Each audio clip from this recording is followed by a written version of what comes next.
around my story. Hello, my name is Adrian and I am 27 years old. I'm an archaeologist and the leader of an archaeological team. We have recorded many archaeological discoveries and earned many honors in our country. We are renowned and popular with the media. Yet, in spite of all my achievements, I wasn't satisfied. My dream in life was to discover the hidden gold of King Pedro, the second king of Peru. He was reputed in many legends to have possessed a vast treasure of gold. However, there was no concrete evidence of this. For all I knew, it may have been just old wives' tales passed down through the generations. I was the only one I knew who took the legend seriously. King Pedro had been famous for his power and strength. The stories mentioned that he had many hidden underground treasures, so there was at least a chance that these stories and legends might be true. I started my journey by searching the internet for maps and data from any previous expeditions to Peru. I read their notes, logs, and experiences there. I found a lot of data but no solid information that I could hang my hat on. I didn't give up though. I invited a few trusted members of my team to accompany me on an expedition to Peru. A 4-day trip saw us arrive at the South American forest, a heavily forested place, an ideal place for a king to hide his treasure. The forest was full of wild animals, and we were attacked several times. Every night, we would have insect bites all over our bodies. Still, I didn't lose hope in spite of these adversities. All evidence pointed to a place called the Tiger's Eye, somewhere in the middle of the forest. It was believed to be a lava tube or cave of some sort, with a lava flow that went deep into the earth. When we reached what we believed to be our destination, we were so tired. Yet, my enthusiasm and faith drove me to want to go down into the hole immediately. My team warned me to exercise caution, but I was too excited. Too close to potentially achieving my life's dream. I rigged a rope and began lowering myself down into the hole. I quickly learned that this had been a mistake. The air in the hole was scalding hot. Sparks were rising with the hot air flow up and out of the hole. The rope started smoldering where small sparks in the stifling air uptake had clung to the rope, creating small burning embers. I began to worry that my rope might burn through and drop me into this hellhole. But right before I started to pull myself back up, I glimpsed something shiny. As my eyes adjusted to the darkness, I saw flashes of gold tint embedded in the rock and glinting in the faint sunlight glow from above.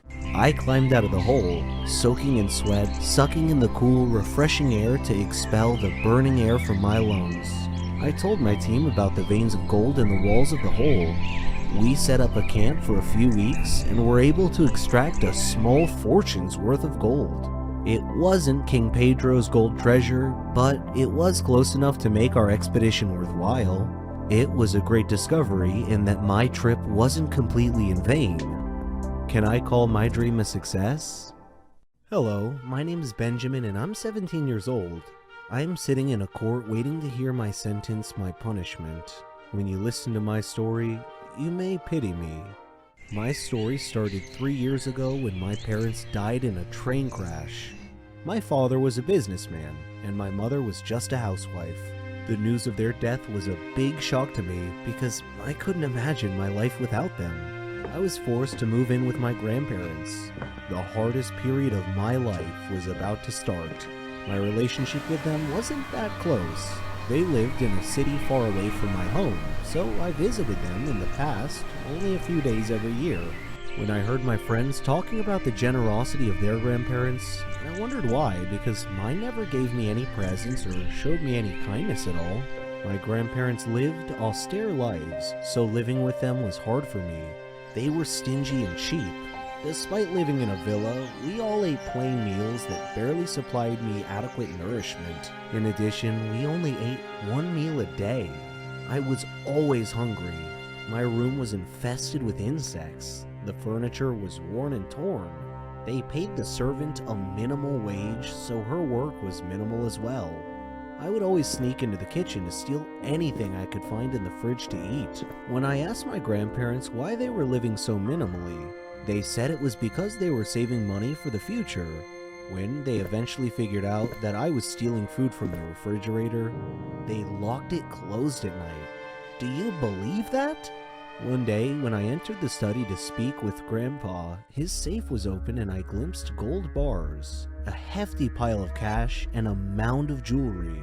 When he saw me enter, he slammed the safe closed and gave me a cold look. At midnight, I happened to go to the bathroom, and while returning to my bedroom, I overheard Grandpa say, "Eat fast before he wakes up." I looked through a slot in the door to see them eating delicious food. Grandma said, "I don't know why you insisted on letting him move in with us." He replied, "Well, I couldn't let people see me abandon an orphaned grandson."